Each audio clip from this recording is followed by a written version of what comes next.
Good evening, everyone. Welcome to the Board of Health meeting of December 1st, 2020.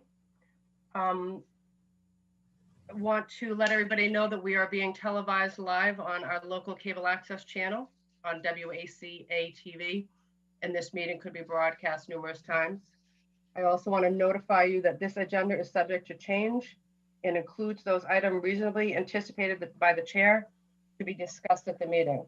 Not all agenda items may in fact be discussed, and other items not listed may also be brought up for discussion to the extent permitted by law. So before we get started on citizen participation, I do need to notify the board, excuse me, I do need to notify the board that Judy's not with us this evening. She sent me a letter, which will be forwarded to the town clerk's office, and I'd like to read it for the record to the board. It's addressed to me as chair of the board, and it said, it is with much regret that I'm writing to inform you of my decision to resign my position on the Board of Health effective immediately.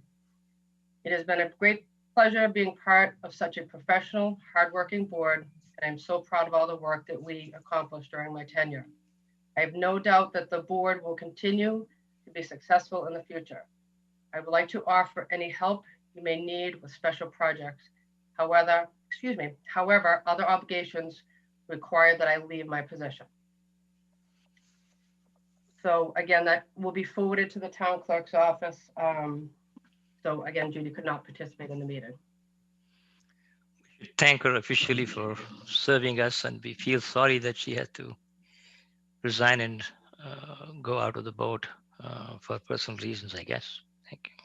Yep, I agree. Yeah. All right, let's move on. Citizens participation. Anybody on? Mark?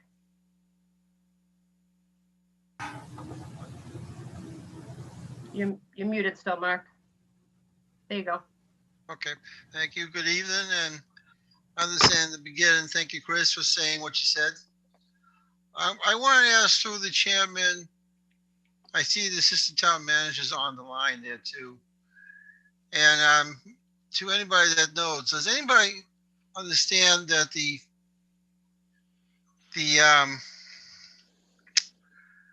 a senior center does get busy, starting to get busy around this time of year with the holidays? Did they have to do anything for this past Thanksgiving to help the seniors? Can anybody answer that? Because I got a comment on that after. So Mark, you were asking if there was any food or gift giving? Is that what you're asking? Yeah. Between Thanksgiving and Christmas? Well, yeah, so they did do their they did their holiday program where they do reach out to folks, and they did prepare and distribute meals. Okay. And I'm asked that, I'm saying thank you to them, not for the holiday, not for the Thanksgiving one, but it's now been going on for our house about a month or so now, that we are now a customer to the Meals on Wheels for my dad, and I'd like to thank them through who can get it back to them, that their meals 2 or 3 days a week they get from my dad. I give them to me, but I'm his caregiver. That they help get through some of the times that they do, and I appreciate what they've done. And I know that it's a long, costly thing because of the people that prepare, and I thank all the volunteers who bring them to the house. And I'd like to thank the town for opening it up and helping and caring people like that, and understanding that it is worth the time. And I know that Thanksgiving is a busy time too, but Meals on Wheels, we get about 2 or 3 days a week. It definitely helped. And for finance and economics, I want to say on air throughout if it reaches out, that it's a godsend and it's worth having in this town. But if you don't have it and you need it, it's good to know that it's there. Thank you. Thank you, Mark. All right, Ed, if you don't mind, I know you'll probably be on the meeting for a little bit. I'm gonna move because Jen Ball is here and she's gonna give us an update on the health agent's position. So if we're gonna just take that first. Hi, everyone. Thanks, Diane. So as you guys know, Mark has retired. We have been working on just to post the job, and that's been currently posted, and we're trying to get applicants. We're trying to review the applications as they come in. Obviously, it's a pretty busy time, but we would like to get that position filled as soon as possible. Before we talk about process, I just want to let you guys also know that in the interim, we've Mark for years had a gentleman by the name of Steve Ward cover for him. So if he was out for any reason for an extended period of time, or if he was on vacation where he wasn't sort of in a drivable distance, we always had access to Steve. He is a former agent as well, and he does a little bit of interim work in communities in the Cape. So over the next month, he's going to spend some time during the day with us just to sort of fill the gap for any needs during the day for inspections that we may have. So he'll be in on Mondays and Wednesdays for a few hours in the afternoon, helping out Laura with anything that she might need assistance with. And because most of our other coverage are with inspectors who have full-time positions in other communities. And so oftentimes we're limited to evenings and weekends. And sometimes some of the inspections don't lend themselves to waiting. And so I'm hoping that this will help take a little bit of the burden off of Diane and Laura, who have been, sort of trying to bridge the gap in Mark's absence. And then just in terms of process, so the position's been posted. We've actually received already in the first week 3 or 4 pretty strong applications that I'd like to start to set up interviews so we don't lose interested candidates. And I want to sort of propose a potential process. So we can approach this in a couple ways. When we filled the planner's position, what we did just to take the burden off of the elected boards and volunteers, was we did the initial interviewing with a town staff panel. It was myself, Michael, and our HR director that did the initial interviews for potential planners. And then when we had a top, I think we had top 3, we did a joint panel with 1 or 2 members from the planning board and Michael and I, and we did a second round interview with the top 3, and then made a decision on the best candidate together. We think that meets the spirit of the charter. And so, that's something we could do. Otherwise, we could have maybe a member of the board do the whole interview process. It's just a little bit, obviously it becomes a little bit time consuming. So I'd really sort of, we can certainly discuss that. Just starting out, Jenna, I think it seems like the process went for planning went well. I mean, I personally think that if hopefully we'll get more candidates, if you narrow down the candidates and then have a board member or multiple board members sit in on I'll call it the second round, because I'm assuming that this is going to be during the day. Yeah, likely. Yeah, likely we have candidates. Yeah, yes. Typically, so if might leave more opportunity for the board members to participate in the second round. Any other thoughts on the process, Chris? A couple of questions for you. One about that temporary staff who's going to be filling in. Is that person completely capable of what Mark was doing in terms of inspections and food and other things, or is it just only septic and other stuff that they were doing? So yeah, so definitely capable and currently doing in another community the food inspections. That's one of the things. Okay. Can do the septic and prep for like perk tests. Would need to get up to speed a little bit on actually reviewing plans. It's not because right now he's sort of support. Can certainly help with some of the COVID compliant inspections and help Ed out there. And I think, during the day that we do get a lot of concerned citizens asking questions about businesses compliance. And so having another set of hands, Mark was certainly helping with that during the day. And so that's something I think would be really helpful, and probably take a decent chunk of time, because the education process that has to happen. I think obviously since we're using the new food inspection system, there would be some some training time that would be required, and we'd have to sort of figure that out. But I would really lean on Tom Curran a bit on that. Yeah, the second question is, can the board members get access to the applicant CVs over they are? I can certainly share those. Yes.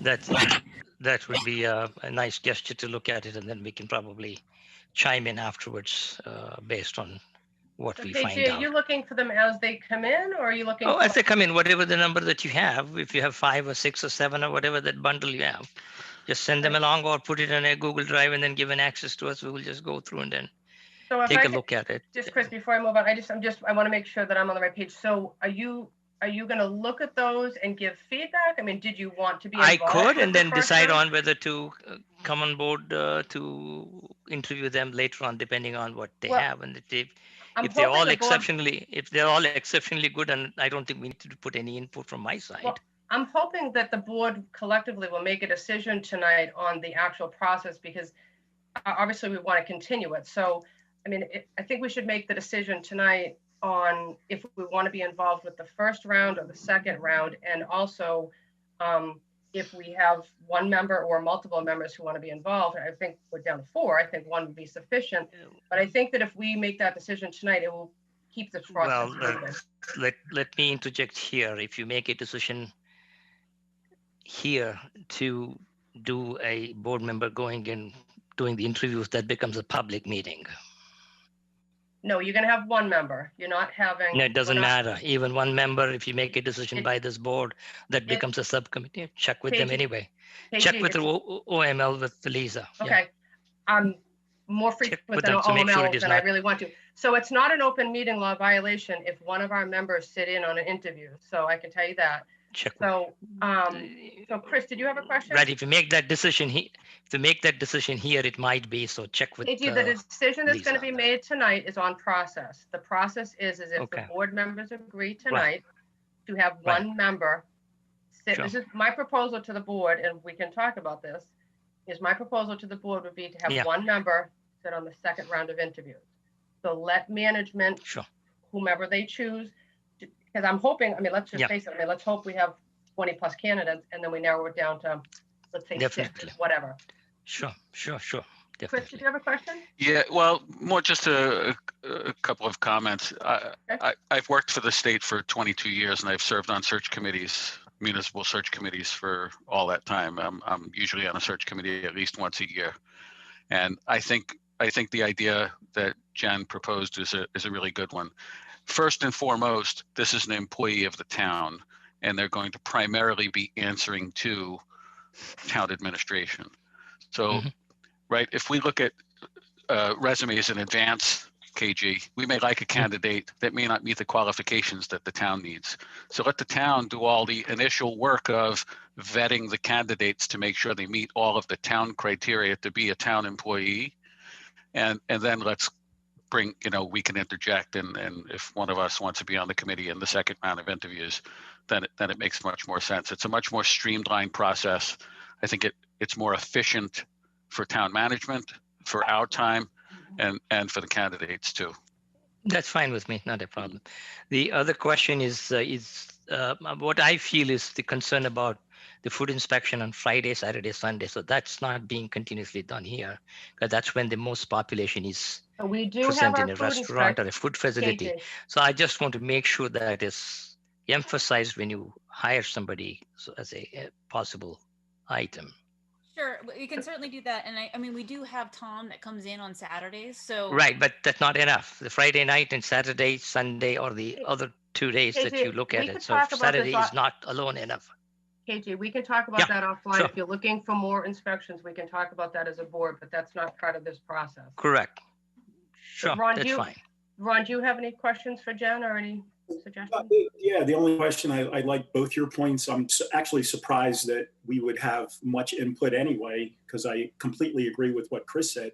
You know, he's going to answer to, you know, Jen and Mike. So, you know, I guess we should be honored, but I would certainly make it easy. I'm just wondering really, Jen, what the time frame you think might be. Is it 6 weeks? Is it 2 months? So we've opened it up, and it's only been about a week. What I was hoping to do is get some interviews done. You know, I want to keep it open as long as it takes, right? Mhm. But if we do have some people that I thought were, you know, with public health backgrounds who have worked in other municipalities, some haven't worked in municipalities, but pretty strong public health backgrounds. And so, you know, I'd like to bring those people in, maybe schedule it starting next week, and then start that first round. I think that might be open for a couple of, you know, a couple number of weeks, because we're coming up on the holidays. And then, I mean, ideally, I'd love to have somebody at least second round right at the beginning of January, and that way we can hopefully move and make, you know, have somebody filled by mid-January at the latest.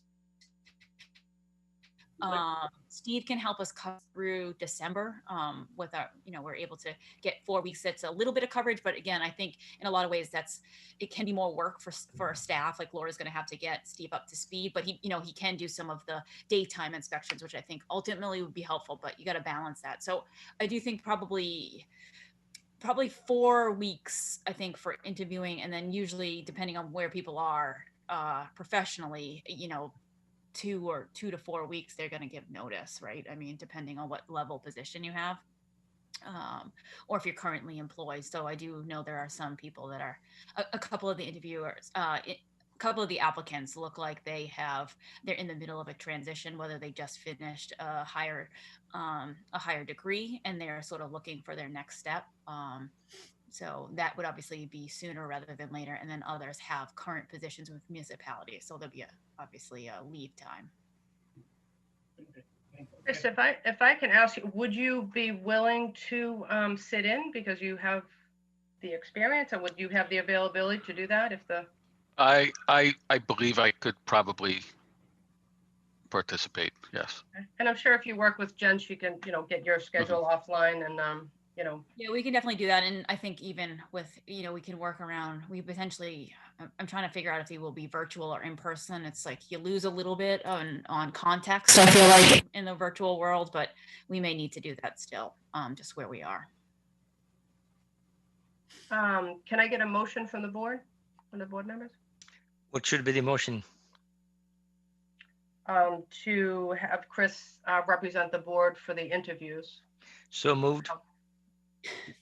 I'll second that too. All in favor?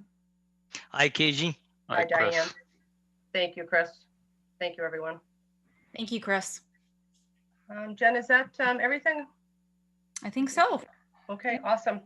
All right, I'm not trying, you can stay on the meeting, but we just have some scheduled appointments, so. All right, perfect, thanks. All right, thank you.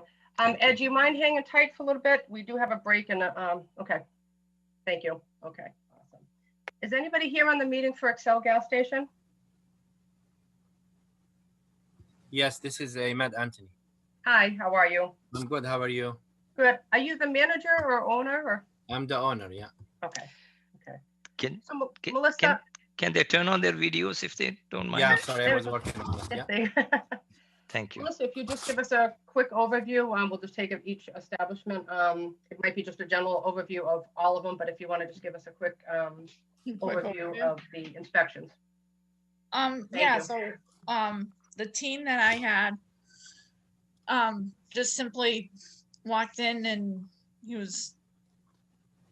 just asked for a pack of cigarettes. When he came back, he said no one asked for an ID, and so it was just he was easily able to get them.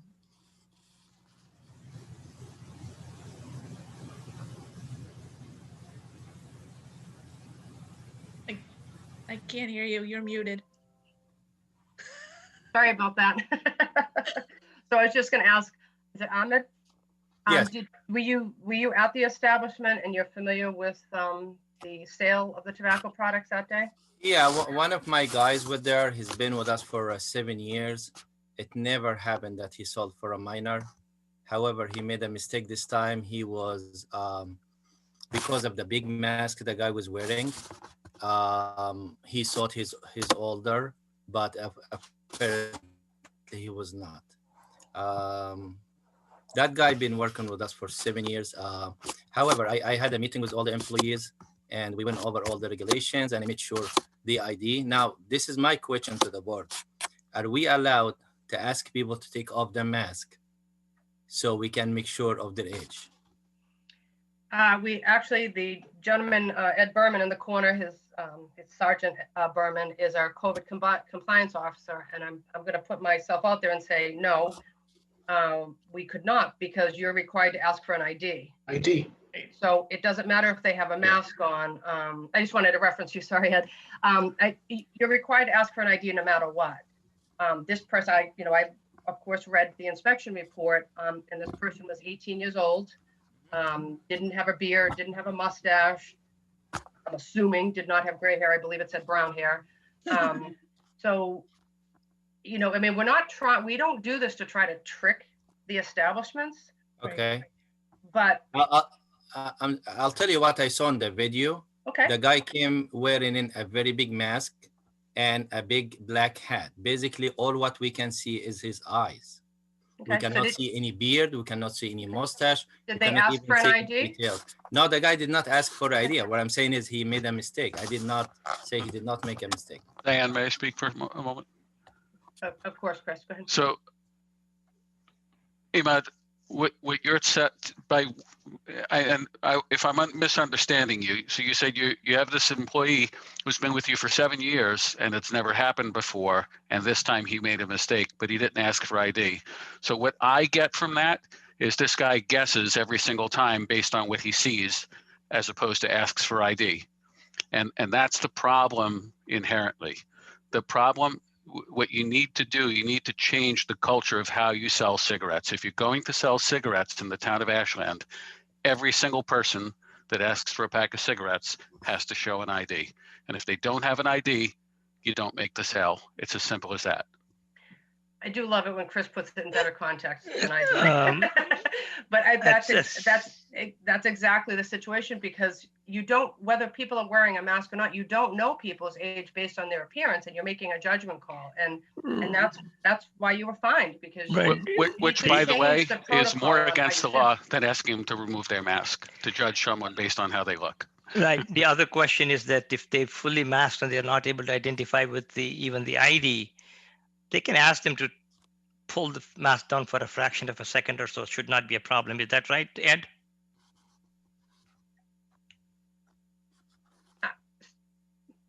So I mean, with that said, though, if this person provided an I understand this particular specific case, but the question that he had asked is, what do we do with people come with a mask and then show an ID, but we can't identify because the ID is there. But I could take 21-year-old ID person's ID and then still get the cigarette if I'm 18. So yeah, so we it can should ask them to pull the mask for a second. Hold on a second. Let him answer the question. Right. So it should be present the ID, and if the clerk cannot confirm that that's the person, pull the mask down for a minute, right up, you're good. Good. Okay. But especially too, because they're supposed to have that shield there also for the counter to protect the employee also. We do have a shield. We do. I just want to include it in the training for the employees, because that they asked me that question. Sure. So okay, thank you. That's a valid question. Yeah. Does anybody else have any questions? Is this Diane? Is this their first violation? This is their first violation in the 36-month period. Yes. So okay. Their penalty will be the $300 fine, which they were already issued. Just to review with the board, you probably saw Laura's email, but so our regulations are within a 36-month period is the violation period. Excel, this is their first time in that period. So in the past, what the board has done is asked them to come to a meeting, explained what they're going to do to rectify the problem in the future, which I believe you have, and settle with the $300 fine. The second offense in a 36-month period is a suspension of their license. That's the way the board has gone, which I'm assuming they will continue that process in the future. especially with this pandemic in there, they should be more vigilant about it, because people tend to use this as a way to get themselves out and then get rid of their frustrations out of other things that they have. Right, and I So- just want to reiterate too, I mean, I think we all understand, we might not even recognize somebody if somebody's wearing a mask, but if a person comes in front of you and cannot provide an ID, you shouldn't be selling, period. So Correct. that's the policy of the board. Blame it on us. The Board of Health requires it. They're very strict. They're very firm on these tobacco regulations. So I think that if your establishment sets that procedure that you have to ask for an ID, if they don't produce an ID, there is no sale of tobacco products. Yeah, Imad, we love the businesses in our town. We support our small businesses, and we hope that this isn't, as Diane said, we don't have you here to shame you. We here should be a learning experience. So if this is your first violation, it tells us that you haven't sold to minors. But what we have kind of learned is that you've kind of gotten lucky. And as a business owner, I would hope that it would be in your best interest to take this as an opportunity to retrain your staff and just change the culture, like I said before, of how you sell cigarettes. Just tell everybody that they've got to show an ID. And once you do that, you're solid. You know, if you lose a sale because someone doesn't have an ID, even if they're the right age, you're losing, you know, a sale of, it's an $11 sale, but you know what you make on a pack of cigarettes. It's not $11, right? But if you got to pay a $300 fine, how many packs of cigarettes do you have to sell to make up that $300 fine? And then if we take away your license so that you can't sell them at all, now you've got inventory that you can't move for a couple of weeks. So, you know, just take this as a learning experience. I believe that you can move forward and make this work. Definitely, I will. And I, as I said, I'm not denying he made a mistake, but I have to go over the training with them, and we'll make sure we ask for IDs, and we'll take it from there. And if you need anything from us, let us know. I mean, Melissa's always good about helping. If you need signage or any other materials for your staff, just let us know. Definitely. So thank you for coming tonight. We appreciate your efforts. My pleasure. Forward. Thank you. It's nice to meet you all. Thank you. Take care. Okay. Shays Beer and Wine. Is anybody here for Shays?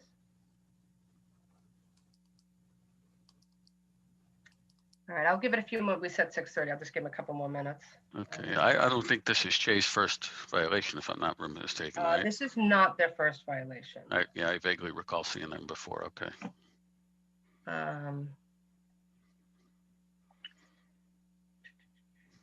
So while we're, maybe they have a couple more minutes. So while we're waiting for somebody to attend, so with Shays, same, of course, the same person went in. I, looked back at the records, and this is their second offense in this calendar year. So their last violation was March 7th. And again, we can talk to them about their procedures on how they plan on rectifying this moving forward. But the current board, as well as past boards, have suspended the license for 14 days for the second offense. It's 14 days, right? 14 calendar days, correct. Yeah. Plus the 300, right? Or is it 500? It's an automatic 300. Everybody received their $300 fine. Okay. So the second offense is the 14 That's days. automatic. The board doesn't have to pass anything. It's already done. Okay, but we do have to motion for the 14 Yes, days. exactly. We still have to take a motion, and of course it has to pass, but we have to take a vote. We have to take each one of them, or Correct. Yep. So I can, not to minimize any other establishments that violated, but Shays tonight is the only establishment. Oh, he's coming on right now. somebody there, Chetak. Yep, he's the owner of the establishment. Okay, right on time too. Mm-hmm. So anyhow, they're the only establishment that is the second time in a 36-month period.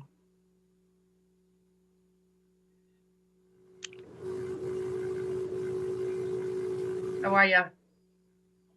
Hey, good evening. All right, well, I just reviewed with the board the how the board has handled this in the past.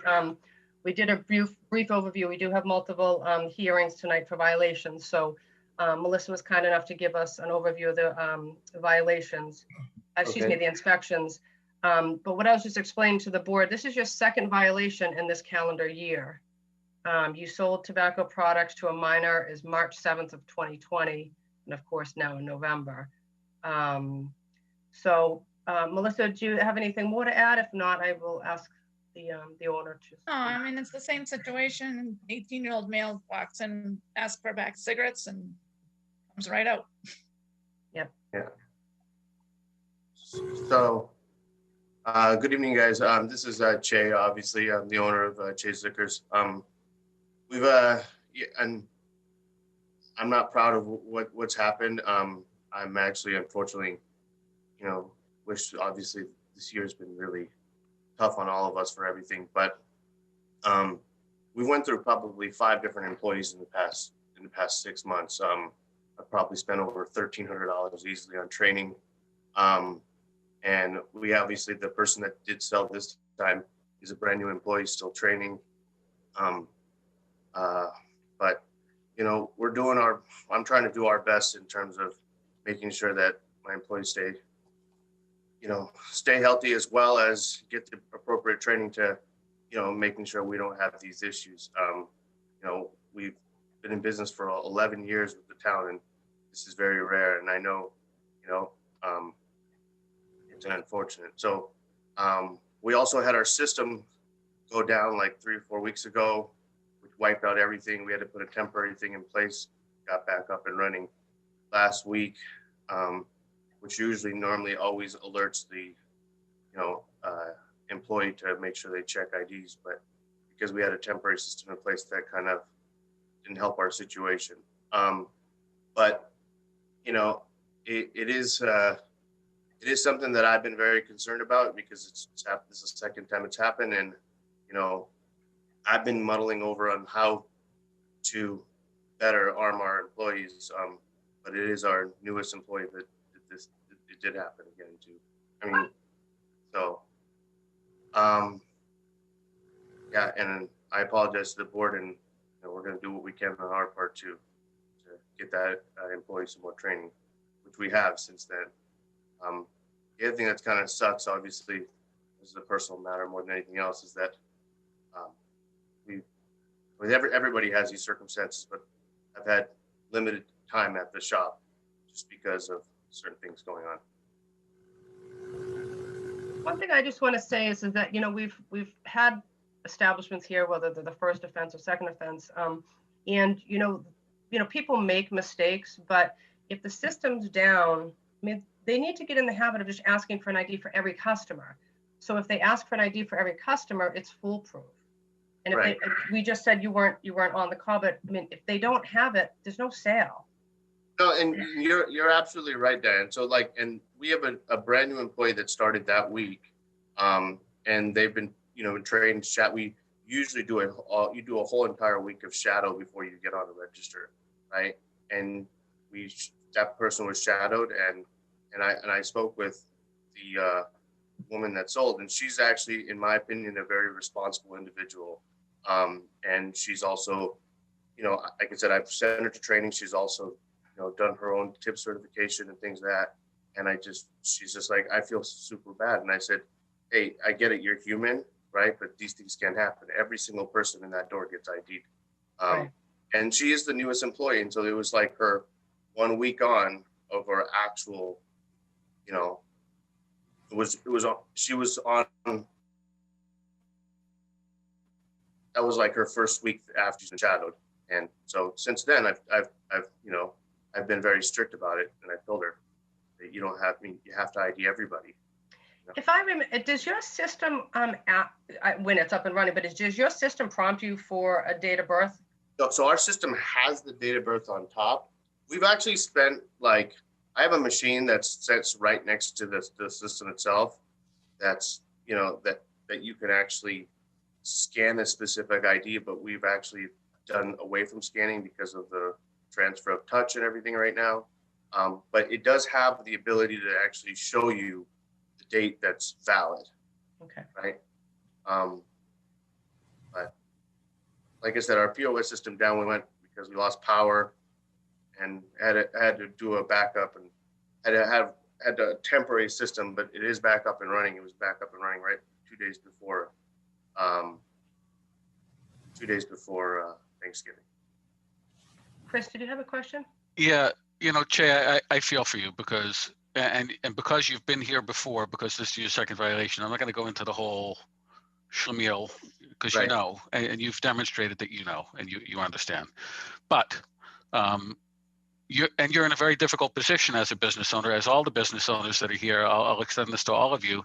You can't be at the point of sale every single time. You just can't be. So Right. you have to rely on your employees following the protocol, and sometimes they don't do that. Sometimes for bad reasons, and sometimes for good reasons. We get that, but in the case where you as the business owner don't feel that your employees are in a position where they can sell cigarettes properly, it might be a better decision to maybe stop selling cigarettes for that period of time. So if you know you're in a position personally where you can't be at the store all the time and you're Right. having issues with employees, maybe for the next, I'm just making up numbers, for the next 2 weeks because of timing and you can't be there to train them, maybe Right. you say it's less expensive to not sell cigarettes for those 2 weeks than Right. to potentially have a situation where now you're going to get hit with a $300 fine, and today we're going to take away your license for 14 days, right?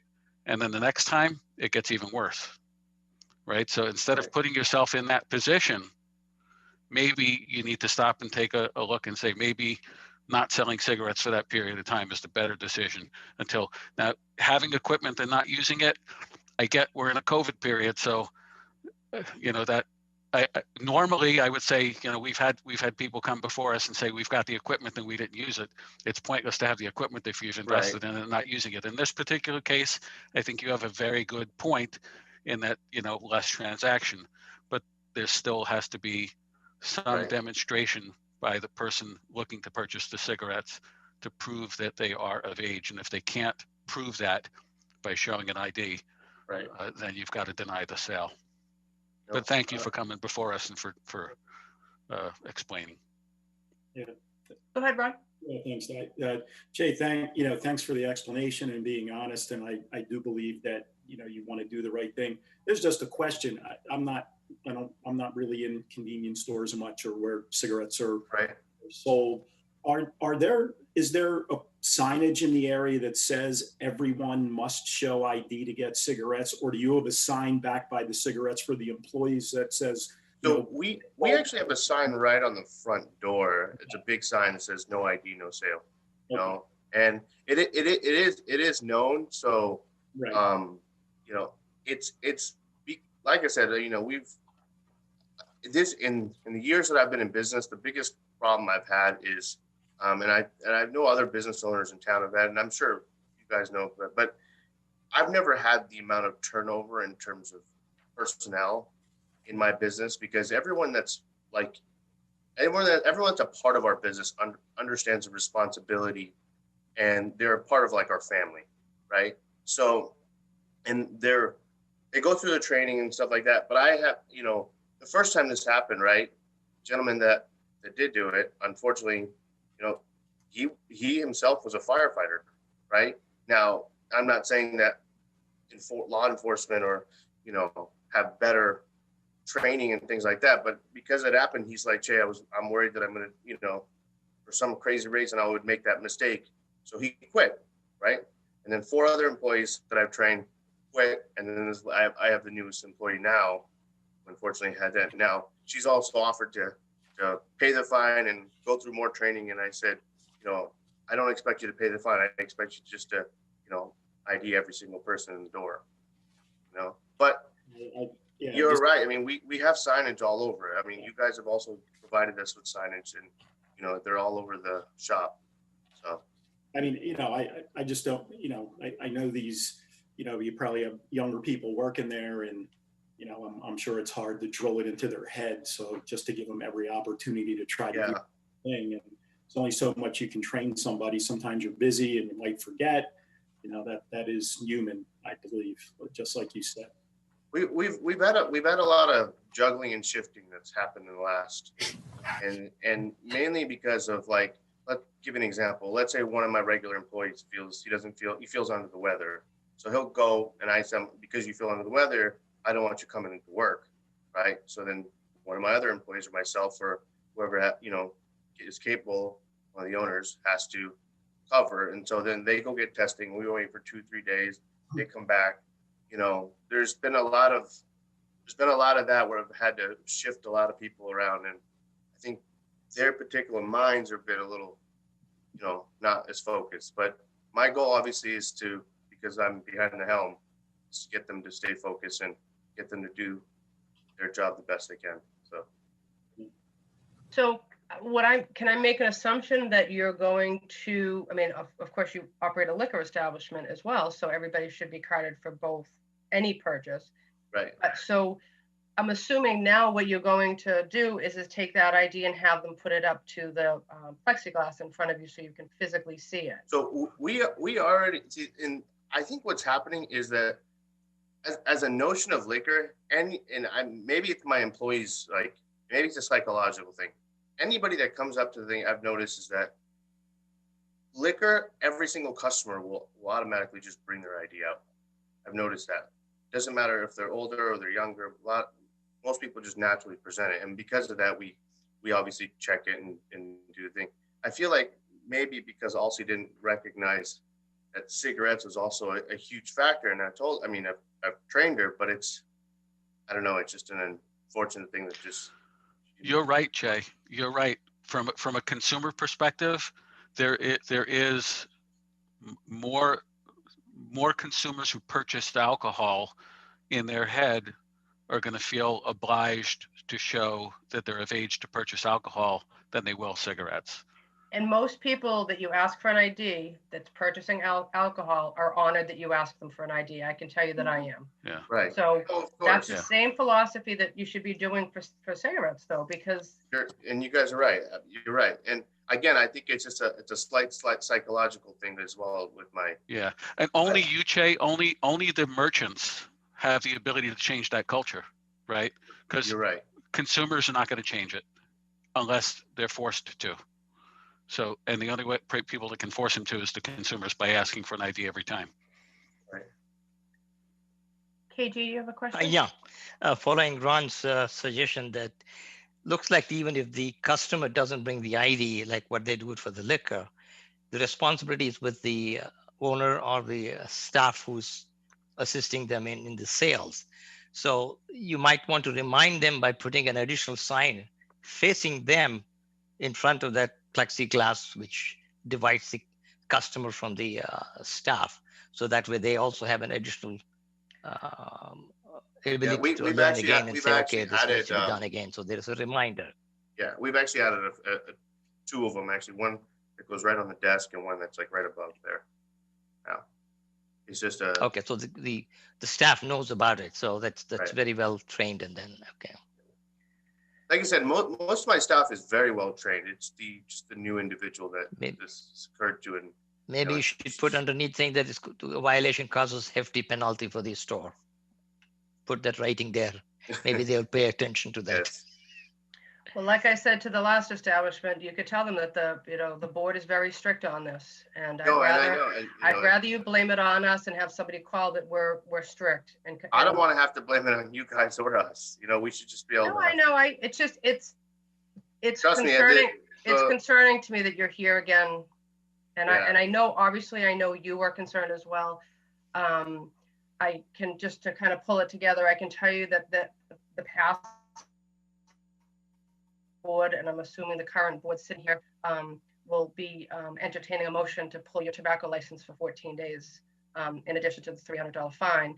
And we do appreciate you taking the efforts, but we also want you, as well as the community, to realize how serious the board takes this.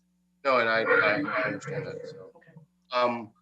So going forward, will you guys notify me of how that process works or what I have to do? Yep. Yeah. We will. Yep. We will. The board's going to take a vote now, and then we will follow up with a letter to you. with the dates of the When I have to do that. Okay. yeah, yep. Jay, All right. the only thing that I can say before I make this motion is that maybe the buffer of time you'll have will help give you some time to do the training that's necessary and maybe get you in a position where you're better equipped to We've already actually taken steps. The To do what minute you need. I was able to, the next day I was able to get my individual employee on a Zoom to be able to do training on that. So great. So with that, I'm going to move that we suspend the tobacco license for Chay's Liquors for 14 days effective on Monday, December 7th. Consecutive days, if I can just add that. 14 calendar days or 14? 14 calendar days, consecutive Okay. calendar days, All right. beginning December 7th. Okay, so second from me. Thank you, Kay. I was just writing this down. Thank you, KG, for the second. All in favor? Aye, Chris. KGI. Diane, aye. I know I'm soft and I know we should do it, but I feel with the COVID and the new thing, I just hate to take his license. He's already paid the fine. So I'm going to vote no, but Okay. I do agree with the board. I don't disagree with the board. I feel That's fine. situation. We understand. All right, thank you for joining us. You're more than welcome And do you to want stay. to make a motion now for the penalty also, or The penalty penalty is an automatic. They already Automatic. received that. Yep. Okay, that's fine. So, okay, again, you're more than welcome to stay on the meeting if you wish to. I think I'm going to jump off. Thank you, folks. Have a good evening. You Take too. care. Bye-bye. Bye-bye. Is anybody here for Family Dollar? Okay.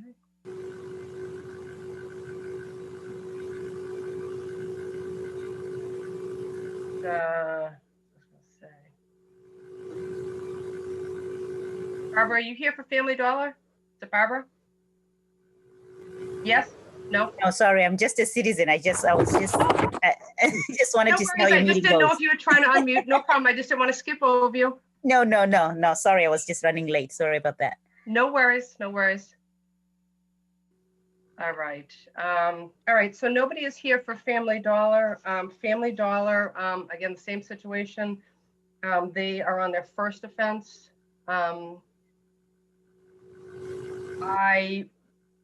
My thought is that I think we should ask them to come to their next meeting because they were asked to come to the meeting and they did not attend. We can see maybe they'll join a little bit late.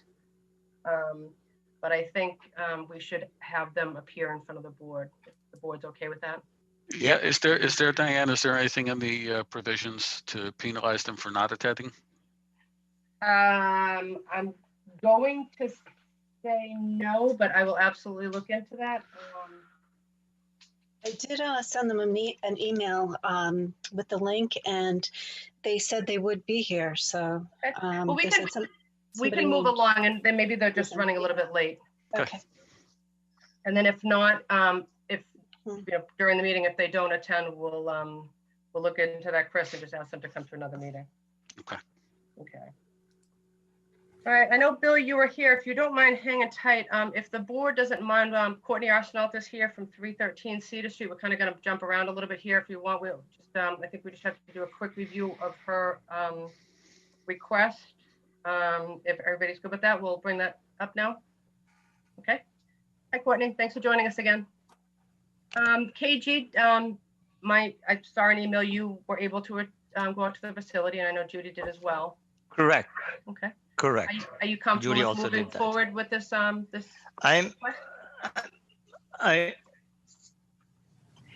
went through that, and then I also saw that they had a facility to wash hands as well as sanitize with special liquids there for children to do it. I also had a talk with Tom, and I am not sure whether the state government has any restriction about vaccinations in these animals, so you need to check with that Donna has state already government to make inspected sure that it part does. of it. And also, who? Donna, the animal. Was inspect? Yeah, Donna, our animal inspector, has already taken. Yeah, but not for that purpose, for the education purpose, because they're bringing outsiders, not for holding. you know, if you have your own. So are you good with allowing her to have the number of animals? Correct, on the but it property? is the main purpose that I'm doing it because of the education purpose they're doing it. That's the side benefit that we are getting it because of this waiver. That's why I'm doing it. So I'm just reminding them that if there is any state regulations to Okay. that, they need to check with the state on that particular thing, whereas then they have an education part of it. Okay. And Tom did tell me that that's a thing to worry about it and then check through it. So make sure you check through that. Otherwise I'm all right. Okay. Can I hear, does anybody need the vote again for the waiver? Like, just one other question. I don't know if this pertains to anything. Now, are there any zoning regulations that we need to be aware of? I don't have a problem with it either. I just want to, try to see if there's anything to consider in that sense. Yeah, there's KG and I think KG brought this up at the last meeting because there are zoning regulations that mimic ours. Okay. But again, they're, in my tenure working here, they're very antiquated as well. My understanding. Yeah, what? KG, hold on. Yeah, hold on. sure. Okay. My understanding from talking to the planning director was that they were going to review that and possibly pull it. It is a town meeting action to pull it from a bylaw. I explained to him that the board is in the process of reviewing the regulations. So it's, he just felt that it wasn't really under zoning necessarily versus under animal, it's animal inspector, not even animal control. Yeah, what I could suggest is when we put the waiver motion, you could just say subject to zoning bylaws and then leave it to them to determine that. So that way it's off of our head. Okay, does it, everybody have the letter in front of them? The Chris, I had a question, Diane. Oh, of course. Just kind of piggybacking off of what KG said, I want to just clarify. Are we issuing the waiver to the business that operates out of Courtney's property or to Courtney as the homeowner who owns that property? Because it would seem to make sense to the business. So my opinion is she does operate a business. We don't license that business. We're giving the property owner, Courtney Arsenal, permission to have X amount of animals. If she doesn't operate her business next week, she's allowed to have those animals. So it's going to the owner of the property who's housing the animals. Okay. And I just wanted to make sure, KG, that you were, are you familiar with that too? I mean, because you were saying because of the business, that's kind of why I am, but I'm okay either way. Because of the education service, I'm willing to waive that purpose because they're providing some kind of a service to the town. Right, but if that education service ceases to exist, the waiver is still in place because we're issuing it to Courtney as the property. Because we're not addressing anything about education. That's not our. Okay, I'm okay with that. I just want to make sure everyone else is clear on that. I want to make sure KG understands that. So because I understand, but if that is separated out, then I may not be in favor of it. That's why I just wanted to make sure. I'm giving them a waiver because they're providing a service. Okay, so that's what my take is.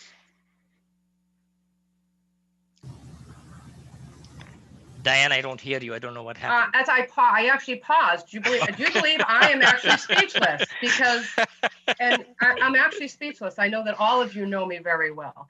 Right. The thing is that there is a resident in front of us who has animals on her property. Whether she operates a business or not, it should not have anything to do with this. Because if she had the animals prior, I apologize, Courtney, we're talking about you, and this is just a kind of a board discussion. Whether she's providing a service, that should not have to do with the fact that she has animals on her property. Because she has the animals on her property, they're her animals. So if she doesn't operate this, things change. If she doesn't decide to have anybody come to her house for the next 6 months, that still gives her a right to have these animals on her property. Yeah, Diane, I think the only part of it that I think I wanted it to be clear to everybody was that, and that's perfectly fine. I agree with what you're saying, but part of the presentation last week was how the animals are used in the business side of the thing. But I just want to make it I just want everyone that is voting on this to make sure that they understand that even though that is how they're being used, and that's probably the intent moving forward, and that it's probably a non-issue, that if by chance that ceases to stop happening, that we're still allowing Courtney to have those animals. Well, what if the business model changes? Or if the business, in right, our exactly. purview. That's Right. not in our purview to say what she does with her animals. It's a very nice gesture that she provides a service to residents or non-residents of town, but I just, I just felt it needs to be clear, but yeah. I appreciate that. Yep. So I certainly move that we issue the waiver as requested. And what was the based on contingent upon zoning regulations? Right. I'll second that. Thank you. All in favor? Diane, Aye. aye. Chris. I abstain, my friend. You abstain or do you vote no? I abstain. Okay. All right, Courtney, thank you very much for coming in again to our meeting. Laura will circle back with you about the actual permit. Yep. And again, you're more than welcome to stay on the meeting. So should we love having company. could I just clear up one thing? Should she pay for an animal permit for this year and next year? No, she would pay for next year because we're in the period right now. So she doesn't need to pay for one for this year, just for next year. Yep. Okay. They prorate it? Is that what they do or no? Our fee schedule says that if you, I believe it's after November 1st. It could be, it could be off November 15th, but said if you apply for a permit, it's good for the following year.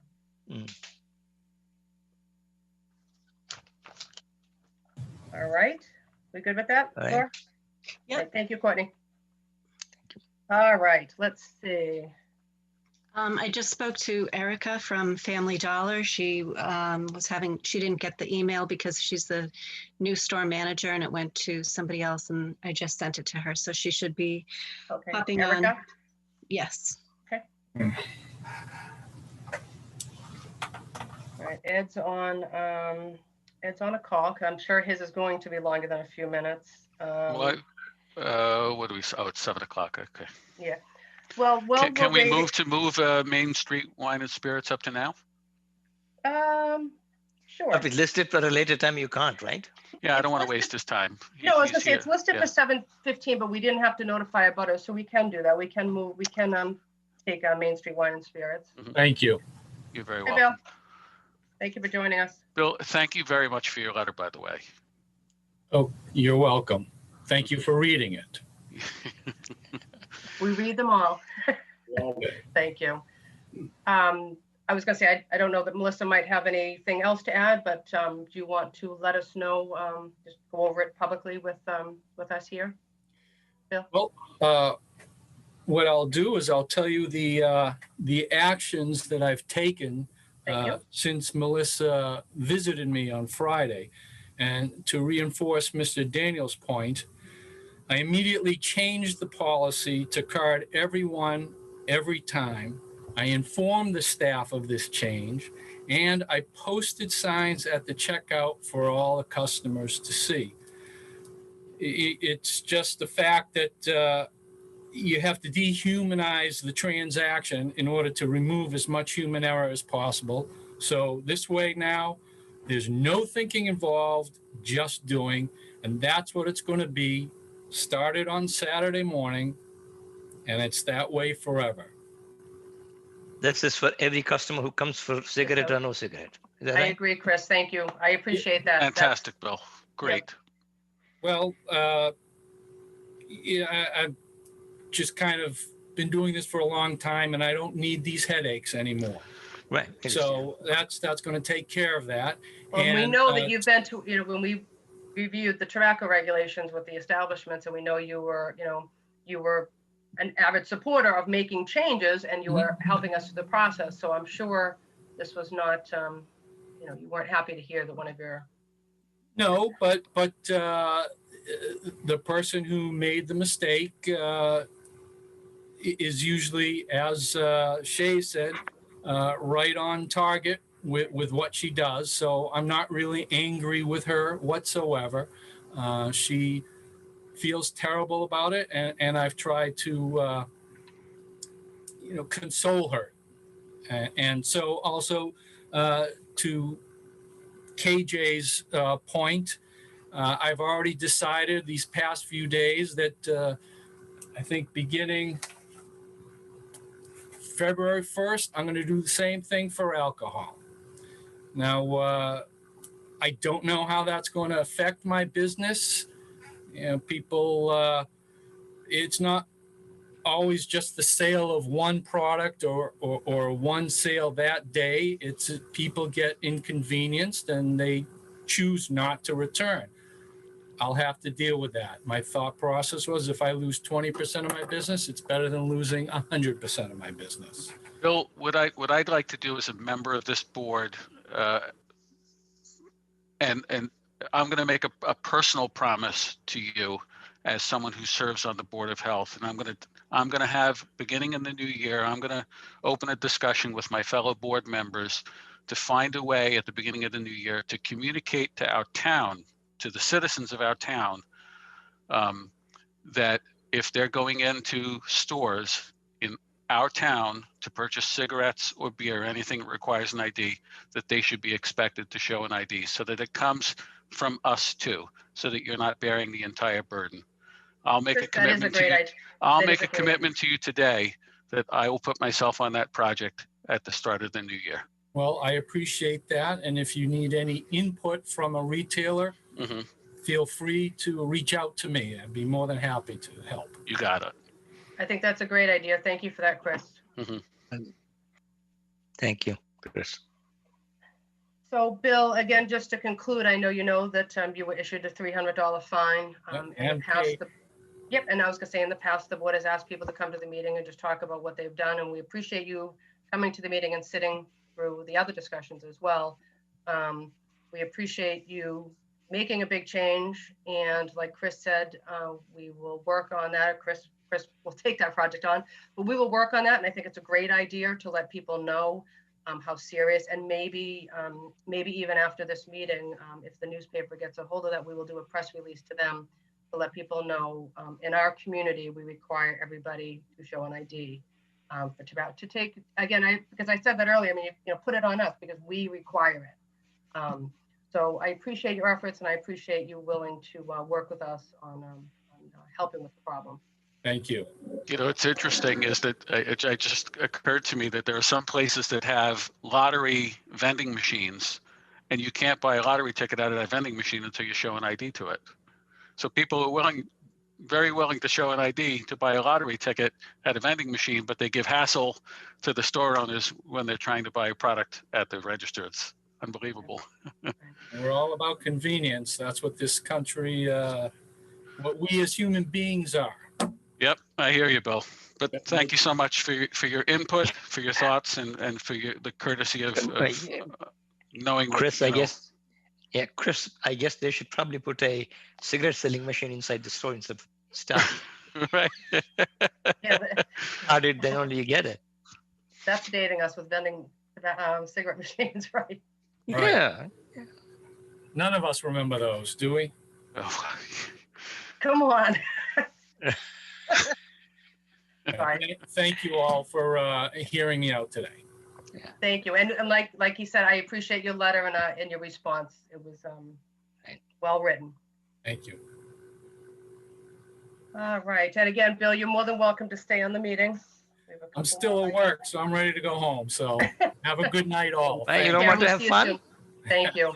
It was fun while it lasted. Take care. I know. All right, so we have a few more minutes before Market Basket, and maybe Erica from Family Dollar will join us. Ed, why don't we head over to you if you want? I'm sure you have a few minutes of items to update us on, as the emails were coming through. Yeah. So everyone, it's we're already seeing the uptick. We were seeing it before Thanksgiving, and now we're getting the brunt of it now already. Just a few things. Number one, there was a COVID violation at the Dunkin' Donuts at the Seasons gas station. I issued them a written warning and notified corporate. They took immediate action, but we are going to ask them to appear in front of the board at the next meeting. That's also one of the facilities that we actually went and did COVID education with. And they've already started corrective action, and they did forward all that corrective action to Laura already that she'll be able to give to the board for the next meeting.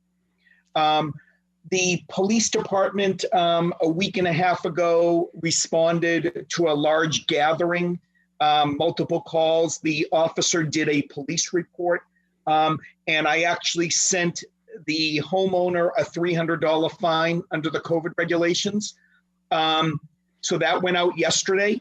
I did have a conversation with the chief. We're going to draft an email out to all the officers, any parties that they do respond to or complaints, to actually ask them to write a quick police report so that I have some guidance so that I can just send out these fines, because it's until we start reacting and taking care of this, they're just going to continue. So I don't know if any of you know, Mr. Adams has just made a decision to close the high school effective immediately. Did you want to say something, Diane? You're on mute. Oh, you're muted, Diane. Sorry. We're obviously not going to call in the homeowner for the violation. No. I'm just wondering, like, I mean, we have, like, in the past, we have called establishments in for COVID violations. And I'm wondering collectively as a board, I mean, is that necessary? Because if we're not calling in a private person, which I think would probably be an issue, maybe we shouldn't be calling in the establishments. Like we have tobacco vendors here because we're actually issuing them a violation. We collectively are not issuing violations for COVID. So I don't know if the board would be okay moving forward, not having the COVID violations establishments in front of us and having Ed deal with it. Is everybody okay with that? Yeah, I mean, I think that's probably a more, I mean, Ed, is that much a more efficient way to handle things, do you think? Oh yeah, I didn't know if you wanted them in front of the board or not. I have no problem just handling it. We'll just take care of it. And I know that we have in the past, but if we have like this resident who is receiving a violation, if we're not calling them, and I just don't know that I didn't want to set a precedent with not calling in certain individuals. Yep. Okay, thank you. Yep. So sorry, Mr. Adams has made a decision. We are closing the high school effective immediately through December 14th, I think it is. Yeah, I believe it's the 14th. And again, that was due mainly to multiple gatherings over the past weekend and us trying to contact trace everybody that was at these gatherings. So that's been a lot of work over the last couple of days. Also, on our, the testing machine has worked out really well for us to be able to get our employees back to work quickly, especially if they had to travel emergently out of state. The company Abbott, the test kits are back ordered, but I was actually able to get some antigen tests in to kind of carry us over in the meantime. And that, again, that's proving very effective. I am working with Worcester State University to get an intern to help with contact tracing. I'm meeting with her tomorrow, and it would be an internship for her. She'd actually get college credit, and her major is public health. Also, most of you know I use Amy Child. Someone she knows is also interested in helping us with contact tracing, and I'm going to be speaking with her tomorrow also. And the bonus there is she actually also speaks Portuguese. We just need to beef up the numbers a little bit just because the amount, I mean, honestly, just since we've been on the meeting, everyone, I've gotten 6 new cases in just since the meeting started. And how many active positive cases do we have? Well, with the ones that came in, we're probably in the high 70s right now. Okay. Well, I mean, how many, so they're active?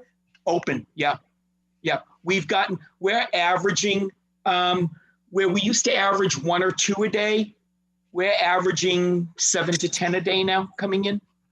And are you finding, I know we collectively have a Monday morning meeting, so some of this we've talked about, but just for the board's sake is, I mean, I know that we have a couple little clusters, I'll call them, but it's from family member contact as well as Yeah, so traveling together as neighbors. yeah, so we can definitely trace a majority of them back to gatherings, absolutely. And the other place that we're seeing the larger numbers are in the apartments, where you have multiple people living in a smaller area, so that the positive person really can't isolate away. What's interesting is Framingham came up with a really unique thing, and I'm trying to figure out where they got the money. But if they have a case, someone, for example, that's positive that can't isolate, they're either moving the quarantine people or the positive person to a hotel. I don't know where they're getting the money for that, but I was going to try to find out. But again, you know, and obviously they have much more residences than we do, and that smaller ability. We have reached out to the apartment complexes and have asked them to please extra attention to cleaning the common areas. But one of the things that we found out in one of the tracings was that there's one particular apartment building, they're all friendly with one another, and they do go to apartment, and they ride in cars together to church on Sunday. And so we've actually been able to trace it down to that, being in the car together. And again, one of our issues is that a lot of the younger people are asymptomatic. So they don't even realize that they're positive, and that's part of one of the issues that we're having. Hey, could I stop you? You're gonna hang on the meeting for a little while? Yeah, hang on. Yeah, absolutely. Eric is here from Family Dollar, so I just wanted to jump on. Hi, glad you could make it. Sorry it took so long. No problem. It's all right. I was wondering, I'm like, I know I have Zoom on my phone. I know how to work it. What the heck is going on? No problem. So obviously, are you the manager of the store? I'm the new store manager. So Okay. I took over Family Dollar. I'm originally from North Attleboro, but I was assistant manager at the Attleboro location. I've only been at the store for about a month and a half now. Okay. So all this is new to me. I want you guys to know that I'm sorry that this happened. I have been working with my district manager trying to figure out how this even happened, because we do have a new system implemented that on the registers that you cannot do a sale of cigarettes without scanning the ID. Okay. So we are trying in every avenue to find this, but we can't find it. I checked the surveillance from the 1239. Yeah, so it's written here 1239. We went from 1239 all the way through to 1245. We could not find any sale to any minor. Now, when you don't have an ID, you can use a passport. The passport will have like a code, like a date or whatever it is. Okay. I haven't run one yet because I haven't run into that. I've always have scan a license or something or an ID. But even without that code, she told me that code also will let you know if they're underage or not, and then the sale will not go through if they're underage. Right. So we don't know how this happened, but we are trying to take care of it and find out how, if that any way possible, if you guys can email me that receipt, because she can't find it. We went on the bottom of the receipt. There's like I want to say like a 6 or a 9-digit number. That's the cashier's team member number. So she's been looking for like days now with me, and we really cannot find this. Well, Melissa Evans, who's in my corner, but Melissa Evans is our tobacco agent. So we can get you connected with her, and you can work with her, so you can, obviously, so you're not searching for something, because she does have, I think you have a receipt. I think we'll receipt for every establishment, right, Melissa? Yep. Okay. So yeah, Melissa, she showed it to me, but my so because I'm new to the store, I don't know why I'm not getting any emails from you guys. I didn't get any. The company corporate sending emails, and I'm not getting it. So if you could send it to the email that I gave you, that's my email address, that would be great, because then I could see it and pull it up myself. And again, we are going to address this, but we can't address it if we don't also have the proof of the pudding. You know what I mean? Erica? And he's very careful. Like, he always checks IDs. He's always asking. I mean, he's one of our top cashiers. So I'm like really surprised that this is even happening. Erica, there's two things. One, first off, do you personally have a copy of our tobacco regulations? I personally don't. Okay. Laura, would you mind emailing Erica a copy of those so that she can have a copy of those? Of course. Thank you so much. The second thing was, I know that there's a notice on the violation form that the system was down and it was a cash sale only. Is it possible that that would be some reason why you would have a difficult time tracing it on your end? No, because all the other transactions came up, but I can run that by my district manager. Okay. Having spent 20 years in corporate retail before I, in another life, and being a manager, I'll be quite frank, there are some tricks that employees play with cash transactions. Well, I think also, Erica, when we ask the establishments to come here, we've explained to the other establishment, it's to bring you in front of the board to let you know how serious we are with tobacco sales and are not having tobacco sales. So I think, in general, we usually ask how you're going to fix the problem, but of course you haven't really found the problem to let us know. So I think if the board members are okay with it, would ask Erica maybe once her and her corporate manager actually find out what the problem was, is just a follow up. Laura's going to send you information, follow up with Laura, and just let us know what happened and how you're going to correct it. Well, right now, we're already correcting it. Either way, it's going to be corrected because, for one, that's serious to me, because if that was my child, I wouldn't be happy as well. So what we're doing now is that everybody has to do, we have like an iLearn system on our computer that basically you have to take, it's like a course. So you have to read, and then it's on the licensing, on the tobacco sale and alcohol product sales. So everybody has to retake that, and then when they're done taking it, I have to print it out, and then everybody sign it. So basically they have to get retrained. Everybody's getting retrained on the tobacco sale, and they all know how serious this is. I said, granted, I got thrown into the store and I'm trying to fix it, but I don't need this mistake. Yeah, I think the most important piece of the puzzle moving forward with our regulations in our town is that on the second and third violations, not only are you fined, but you lose your license is suspended for a period of time. So that's something to keep in mind as you're training your employees.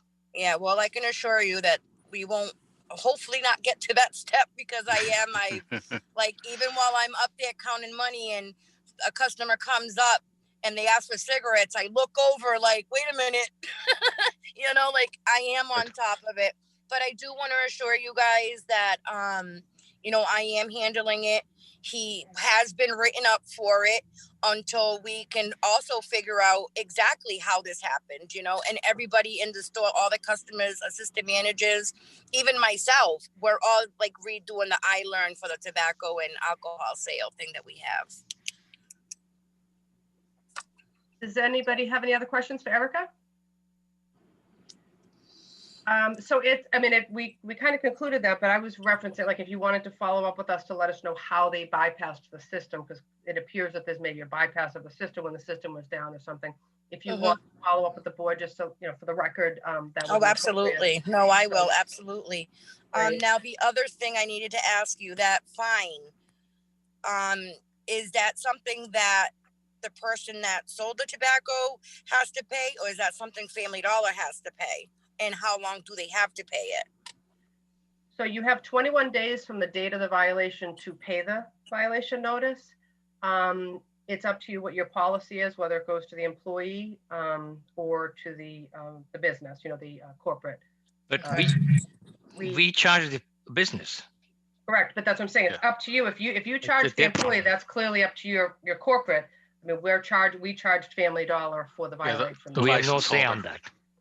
I'm Okay. sorry, KG? We have no say on that, whatever they do with Right. whoever they charge, wherever they collect it from. So we have no Okay. The town They policy didn't is ask that we me to find, ask that. I figured yeah, I'd we ask find the them. license holder. Okay. Mhm. Okay. The- Alrighty, well- looking at this, I think, Diane? Yep. Yeah, this has nothing to do with this individual store or a vendor. There was a question asked by one of the vendors about IDing, so we may want to just send them a letter under COVID conditions that they may ask them to pull the mask for a brief moment to check the IDs to make sure it matches. Yeah. We may want to send all the vendors. is This is a true, possibility yeah. that they're Yeah, I didn't know. Ed, It's it was just an maybe something education. that Laura and maybe Ed can work with, and we can send out an email to all the establishments on that. That's a good suggestion. Okay. Yeah, no, that is a good idea Right. because you can't really see if that person in the ID, you know what I mean, is really that person, especially with the masks. It's kind of hard to tell. But Right. I We'll will start- definitely, I do assure you guys, and I will follow up, and I will let you know. If, like I said, if you could please send me a copy of that receipt, that would be great because that would help us out more. Because I only went by writing down from what it says on the paper that I think it was Laura had came by and gave me. But we'll take care of it, and I will follow up with you guys ASAP. Erica, thank if I you. could add one more thing, because we talked to another merchant about this, and I know you're in a different situation because you're in a corporate setting, so you'd probably have to run this by your district manager. But in a situation where your equipment is down and proper identification is not possible at the point of sale, you might want to think about instituting a policy where the sale just can't be made. That's true. Mm-hmm. Okay, so something you might want to bring up to, I don't know if corporate has a policy on that, but something you might want to consider. Okay, absolutely. Diane, to add it to my previous statement, maybe we want to coordinate with the liquor license, whoever does it there, so that same policy may want to apply for unmasking the person before they ID it. Okay. All right. Anybody else have any questions for Erica? Okay, Erica, thank you for joining us tonight. We appreciate your efforts, and hopefully we'll meet you under different circumstances. Good job, Diane. All right. Take care. Good luck. Good luck, Erica.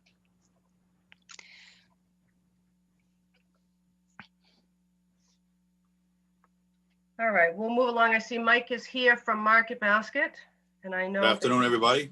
How are you? Very good. Good. So Mike, Melissa at the beginning of the meeting gave the board an overview of, as you just heard, this was other establishments that were here tonight that sold tobacco products to minors.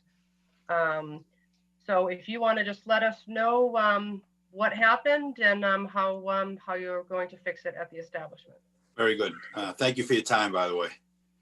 First of all, I take responsibility for the actions. Whether I'm there or not, I'm still a store manager. I still take the responsibility very seriously. It happened on Saturday, 11:35 in the morning. The young man at the window should have known better, quite honestly. He should have known better. He's a veteran. He's been in the booth for quite some time. So with that in mind, what I did is I instituted a policy that I gave everybody a copy of the literature that you sent to me. And Market Basket has its own policy for selling to minors. And what I did is we had a class, an individual class. And then my office manager, Casey, had also a meeting. So hopefully this is a one-time situation. I think we should move forward on it. But I do take responsibility, and hopefully it won't happen again. Mike, just for curiosity, does your system, because I know it's customer service desk, you have to purchase tobacco. So does your system prompt you for an ID, a date of birth? Yes, it does. Okay. Yes, it does. There was no excuse for this young man. You know, he's been there a while, and I think it's just complacency. And I think it falls back on me once again. You know, it's something I have to take more seriously and do a better job at, quite honestly. Well, we appreciate you, taking that lead on it. We were discussing, and I know that we're going to work on notifying all the tobacco establishments and possibly liquor establishments, because one of the establishments earlier mentioned it was very hard to tell because the person had a mask on and a hat and so forth. Obviously, I you're think that's an required. excuse. I think that's. Well, I an was just going to say, obviously, you're required to. Yeah. Obviously, you're required to ID everyone. Yep. But we understand that is a factor, but we are going to send out notification to all the establishments about how they properly can do it under the current COVID guidelines. So that might help, and that might be something you could share with your employees as well. I found the literature that you sent me. I found that very good. And quite honestly, between the 9 of us, I made all the associates read it. I don't think they found it entertaining. I don't think they found it amusing. But it's something I'm trying to drill into their heads. That Maybe we can get some young guy to set it to music. Yeah, well, that would probably. We'll make a rap out of it. I think that would be more amusing to them. But be that as it may, I'm trying to drill in the head that in all honesty, they better take it seriously. I mean, the gentleman that did this, that caused this, I suspended him for a week. Was I harsh on him? Yes, but I think that's going to send. I think that's going to send a message through my courtesy booth that hey, listen, you better take this seriously. Right. It's not such an insane thing, Mike, to have, we hold you as the store accountable, but like I've said to the other folks, you as the store manager, especially in a store that big, you can't be at the booth 24/7 watching everybody that makes a sale.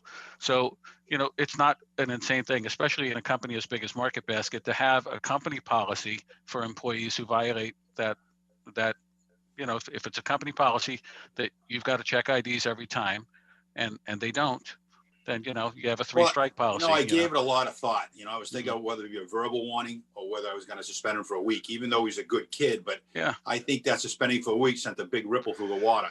Hey, listen, Mr. Pieslak's not going to mess around with this, and nor should I. That they better take it as seriously as I did, It might be a good idea, Mike, to I don't know if Market Basket has a corporate policy on it or if it's left to the individual stores. I actually have a copy right here. Okay. That I printed. If you'd like me to send, through each one of you, I'd be happy to send it to you. No, that's not necessary. I'm just saying, for your end, I think it's to your credit that, when you said you suspended the guy for 5 days, that sends a message because now everyone else that works that counter is going to think twice about I agree with it. that. But if it's a policy of Market Basket, the corporation, that even it carries greater weight that way too. I agree with it. Sent a bigger wave than I did if I would have just verbally wrote him up. Yeah. Now the kid's gone for 5 days, and I can hear talk in the booth. I'm right upstairs. I can hear talk in the booth that hey, Pieslak suspended this kid for doing it. So it's out there. Is that what they call you, Pieslak? Well, they call me a lot of things. I like to think most of them are good, but in my field, it's a little tough to play good cop, bad cop, Mike, if you don't mind, though, just for the record, if you don't mind sending over that policy over, just so we can put it in the file, just to just have absolutely. I think that would be good. I'll have it dropped off tomorrow morning. Can I just make a quick comment too? I want to thank Mike publicly too. As a Board of Health, he has been instrumental in helping me secure some PPE supplies for police and fire and other town offices. So I just want to make you aware of that. He's been a great partner with us. Thank you, Mike. Thank you so much. Mike, I know we have had you here before, and you have been a team player, so we do appreciate all your efforts and appreciate you helping us. I'd rather see you on a social basis in my store than this way. But I've been there. I just hide behind my mask and you just don't know it's me. Yeah, just in closing, I'd like to let you know that how serious I took this. It was an eye opener for me, and it's sometimes it's good to get a slap sometimes. You refocus, and that's exactly what I did. You said that. But I did call my office. My office is well aware of what's going on. And, between my office and myself, I think we're going to move forward with this. And hopefully, and I don't think so, that's going to happen again. I have no doubt you're on top of it, Mike. Thank you so much. Thank you very much. Thank you. Thank you very much. And thank you for coming tonight. Okay. And you guys need anything, feel free to ask me. I'll help you in any way I can with supplies. We appreciate it very much. All right. Thank you very much for your time. You're more than welcome to stay on the meeting. Yeah, I'll stay on. If not, Sergeant Berman is going to continue giving us his COVID update. So thanks again, Mike. Thank you. Thank you all. All right. One other thing, Okay, thanks. Hey, so one other thing I just want to make the board aware of, Ashley and Beth Reynolds, we updated the website, and there's now a section that we added for what our businesses can do in the event they have a positive employee or something happen in their business. It kind of gives them a guideline what to do. So that's it's already working because my phone rang even more. Oh, I saw that I was supposed to call you. So if you have a minute, you might want to check that section of the website out. So we definitely know people are looking at that. While we were doing one more case came in. So that's 7 since the meeting started tonight. Diane, you muted. I try to mute myself once in a while. Just curiosity, like the ones that you're getting, are they same household, second person? I mean, what do you Yeah, get? so definitely, we're definitely seeing in groups. Okay. For example, everybody, in one of the apartment buildings, I won't mention which one, in one building, we have 9 cases. So I know we talked about Ed, and I just want the board to know too, we talked about, I know you were going to work with management, but they were also going to post signs within that facilities or buildings, just letting people know about like obviously the close contact, because these people are congregating to get together and go to church or go next door for supper or whatever the case may be. So obviously the numbers just keep growing. So they keep growing. We're posting educational material for them and also in different languages. So right. Everybody has it. And anybody that gets a call from us, we email them all the instructions. So it's not like we're just talking to them on the phone. We are emailing them all the instructions.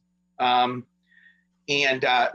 again, we get a lot of return calls. You know, I don't know. We just need this vaccine already. And supposedly, I just found out today, the CDC is going to leave it up to the governors of each state on how the vaccine gets prioritized. So more to come on that. And then I don't know if most of you probably saw that Moderna went yesterday in front of the FDA to get their approval for the emergency authorization. So I'll kind of open it up to questions. I mean, again, you all know if something's brewing, I call you and let you know, so you know there's, you're not blindsided.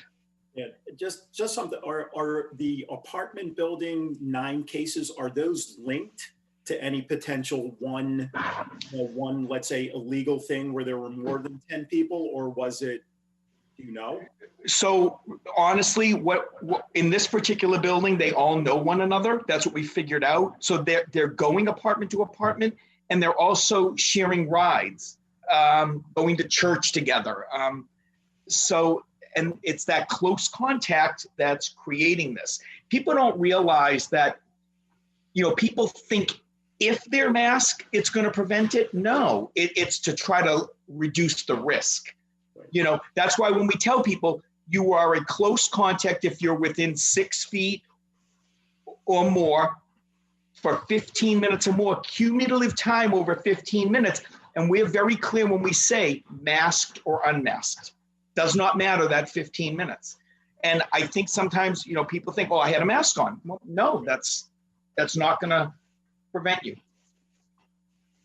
And I was going to say, I know you come to our meeting every month, and I do appreciate your time, and I appreciate you doing all the hard work. I mean, it's a lot. I know we talk a couple times a week, at our daytime job, but I just want to say, on behalf of the board, and we appreciate all the efforts and you taking the time to educate us every couple of weeks and bring us up to speed and keep us informed, because we know it's a lot. So thank you. No problem. I have a couple of questions for one item. Sorry. Go ahead. No, go ahead. KG. Go ahead. Yeah, one is the Dunkin' Donut that you talked about. Is it on the 135 or the one on 126? The one on the Seasons gas station. Oh, that's the local one. Okay, right. Yeah, the one inside. Yeah, that's fine. Yeah. I understand that one there. The other thing is, did Jim Adams closure is as of today? That's what he made a decision. So the decision came out about 30 minutes ago. I emailed the board. I just emailed the board the letter from Jim Adams advising that the high school is being shut down immediately. The other thing is that when you talked about contact tracing, and I was just looking at the Johns Hopkins website, they are providing an online web course free of charge with a certification for it. Anybody wants to take it, they can go and take it, and they can become experts in contact tracing. Yep. Yeah, So and again, Pitaway also is closing till the 14th or 18th too, right? Yes. I prefer to probably talk to you guys offline about what happened there. Okay. It's probably best.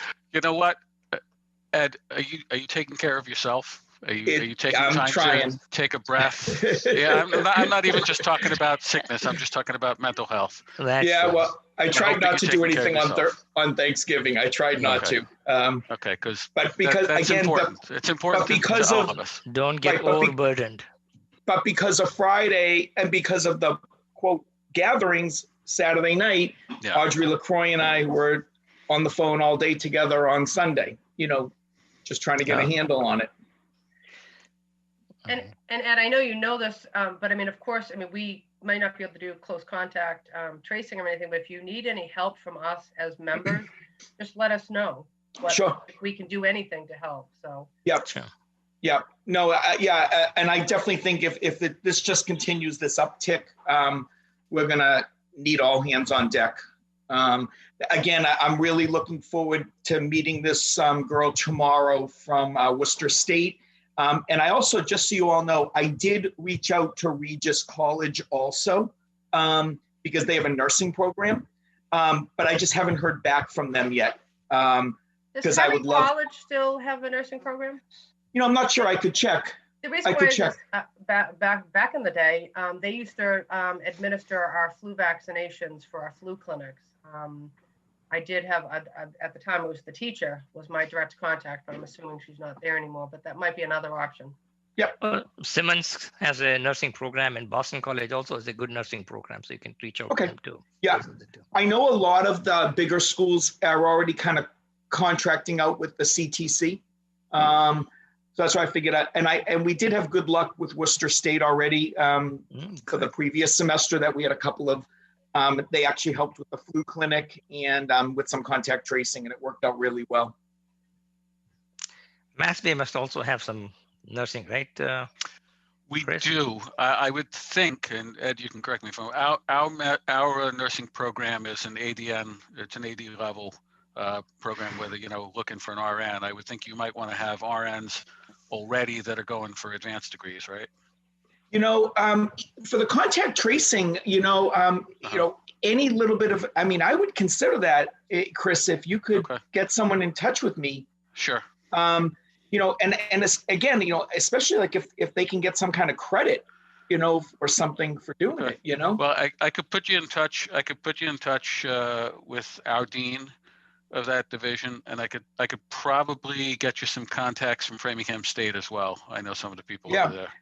That would be great, Chris, because you know what, also, Chris, especially since you work there, don't forget, Chris, when this vaccine is released, I'm going to need nursing students. I'm going to need all those kind of people, even if, like, let me give you an example, Chris. Like, even if there's, like, for example, a nursing student that can't give the injection, I need people to draw them up for the people that are injected. There's so many things, and it would be such a phenomenal learning experience for anybody doing anything public health or medical.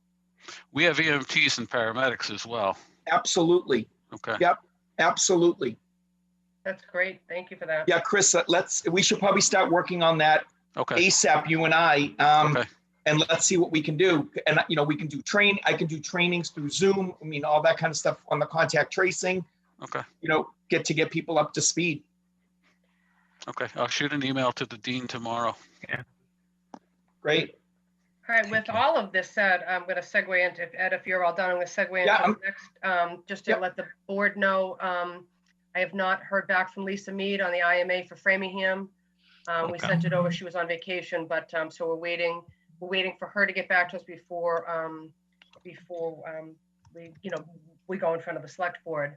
And just to kind of go back to the beginning of the meeting, I know there was a question and I just wanted to clarify it that, so with Judy resigning, which was a shock to me, I don't know if you could tell at the beginning of the meeting, but with Judy resigning, I will have to work with the select board because it's a group appointment. They may or may not decide to move forward with a replacement between now and May. They might wait until May. It's in general, the past history is they have waited till May to fill a vacancy and just put somebody on the ballot, on the ballot. So I will work on that and I'll let you guys know. And even if I have an update on that, I'll send you an email. No, I think the state law has some regulations on that, Diane. I guess they have 45 days or something by which they have to finish their duty. No, even the state law supersedes the charter. I know that. And then beyond that, it falls on the local boards. I talked to council today. Yeah, I've read that both the charter because I was a charter review committee member. I know that. I trust Diane. The state law clearly. Thank you. Yeah. Yeah, I mean, I can tell you that I was appointed. I was actually appointed to fill your mother-in-law's seat after she passed on. But right. Whatever the decision is, I know that you're on top of it. So.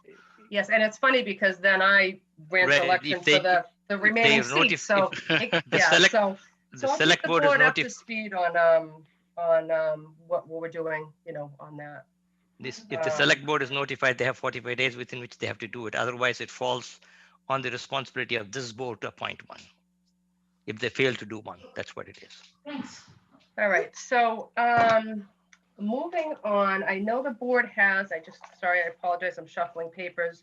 I'm moving on to the approval of the annual food establishment permits renewals. Laura has provided us with multiple pages of renewals. Let's see here. Laura, do we have, and I apologize, it's probably here and I'm shuffling papers, but do we have the grease trap waivers? I think it's on the last page. Yep, I'm sorry. The last page of the document, last 2 pages of the document are the grease trap waivers, the annual grease trap waivers. So does anybody have any questions? If not, we will need a motion to approve the annual. Yeah, if you, okay. Diane.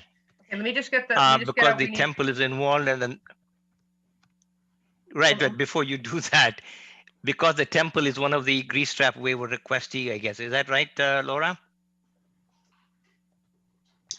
I don't see them here. If they're not there, then it's fine. Other than I can participate. Laura, we do not have the temple on the grease trap waiver. They have a grease trap. Correct. So they don't need a waiver. Right. They have external grease trap. Yeah. All right.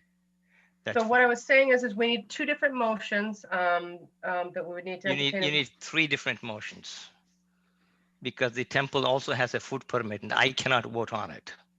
Well, let me get my thought out, please, KJ, sure, because please go ahead. I feel like I've been interrupted multiple times. Sorry. And I know it's getting to be 8 o'clock, and you know what happens at 8 o'clock is I start losing my patience. Sure. So the way I'm running the meeting is we have 2 motions on that we need to take. One is for the annual food establishment permit renewals, and one is for the grease trap waivers. Correct. If you wish to abstain from the Hindu temple's food establishment, you have every right to do that. Right, but if you make it 3 different motions, one for the all other than the Hindu temple, I can vote on that. Do you have a conflict with them? Is that why you have to abstain? They have stated it to the town that they have a conflict. So they think it's a conflict. I don't have it. So okay. If they wanted us not me to participate, so that's fine. That's why I wanted to. Okay. So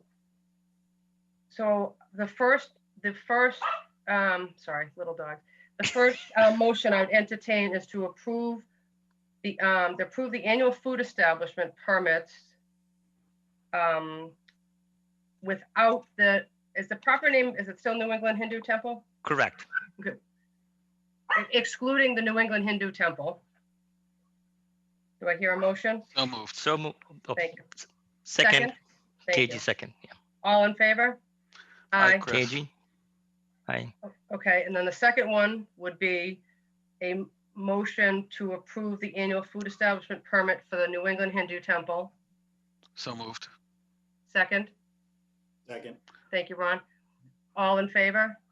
Aye, Chris. Aye, Diane. KG, you're abstaining, correct? I recuse myself. Okay, I recuse myself. that's called abstaining.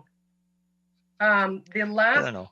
The last motion that we need on this is the annual grease trap waivers.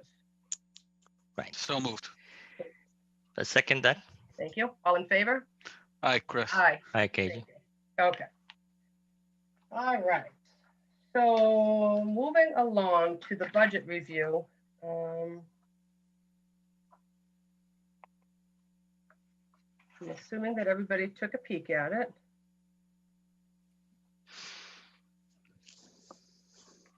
Anybody have any questions? Okay. Yeah. Moving right along. So discuss agenda topics for the next meeting.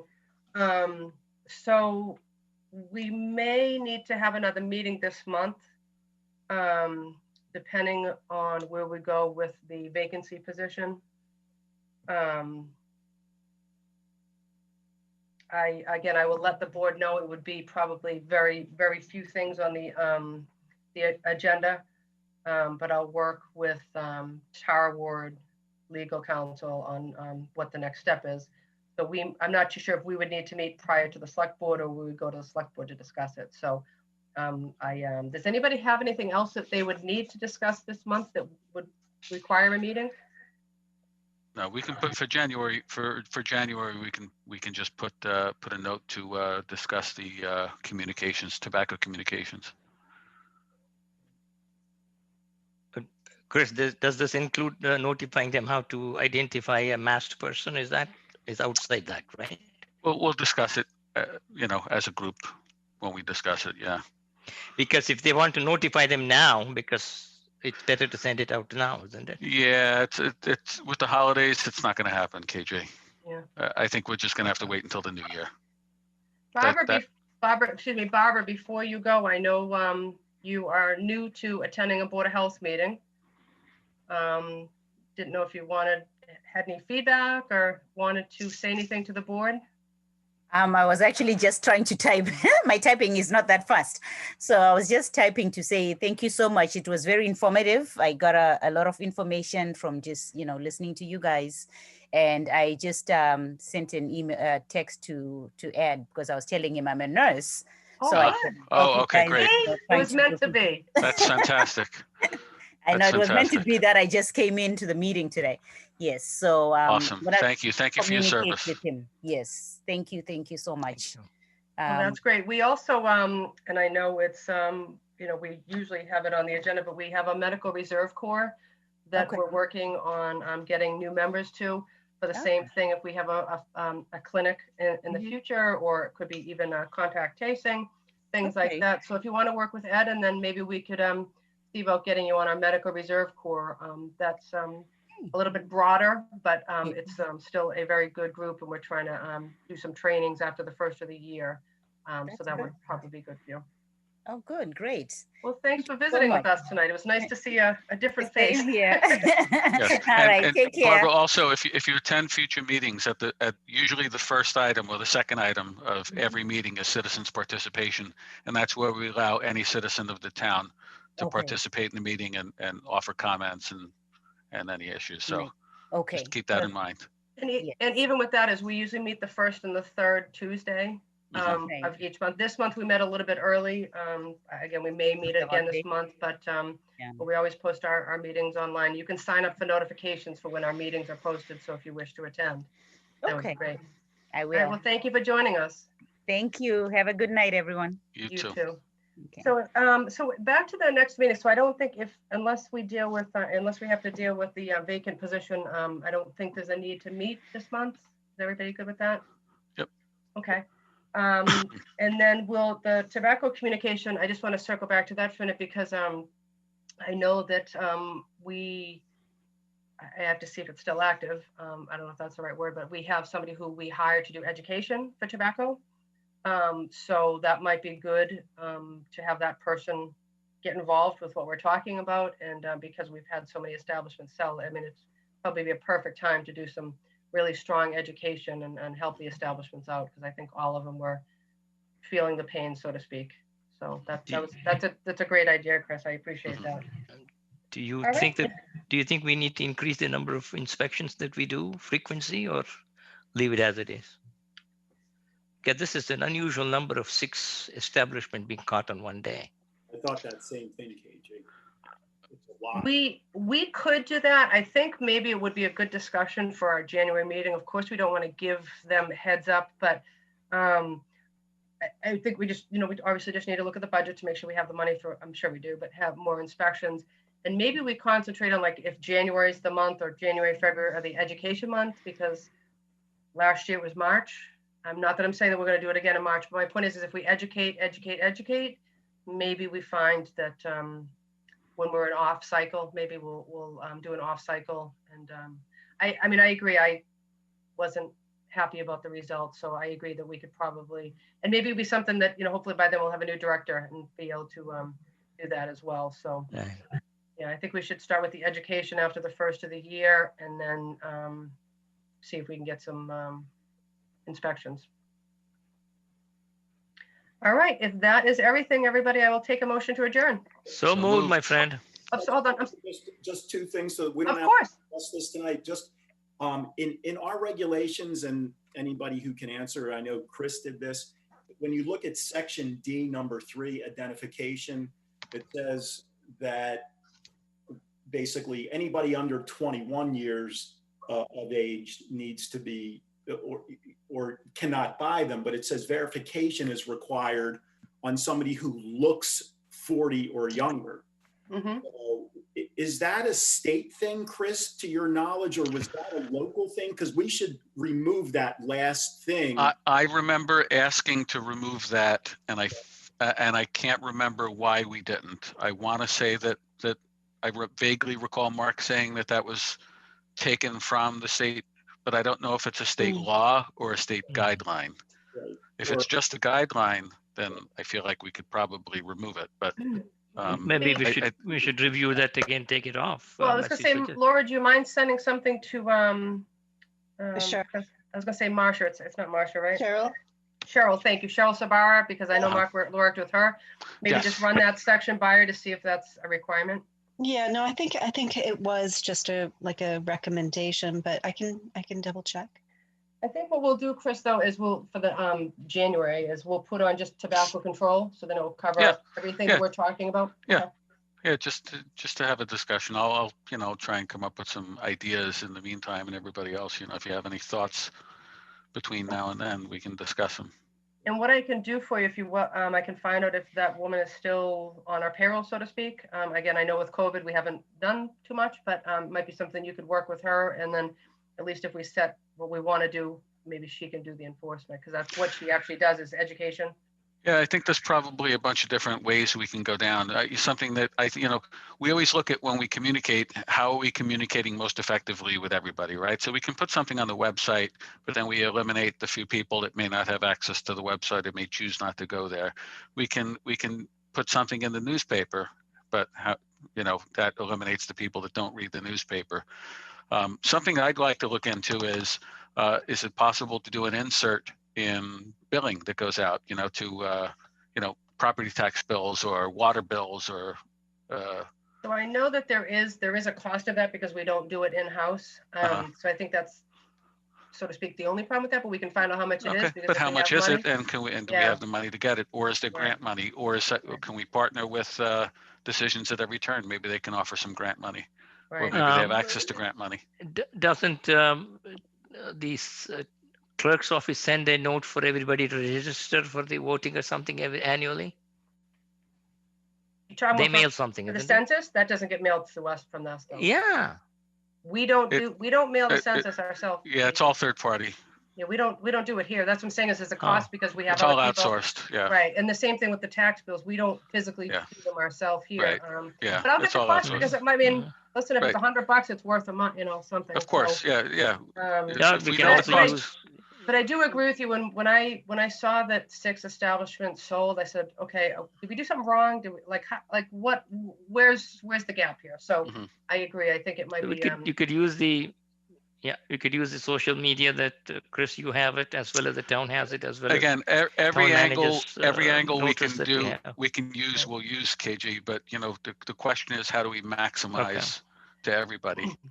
You know. Well, Right. and again, I'm kind of getting ahead of myself, but I also think, and I have thought this for a long time, is that I think every month we should educate on something different.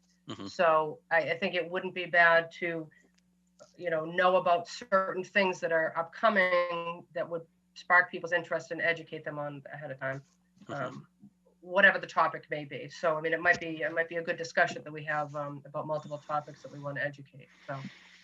Oh, but we should probably think of this COVID vaccination process that may go through it soon. We've been learn it and educate people there so that they know when they need to be worried about getting their vaccination soon. Right. I'll accept that motion, Chris. I reiterate the motion again. I did it already. Hold on, Ron has one more question.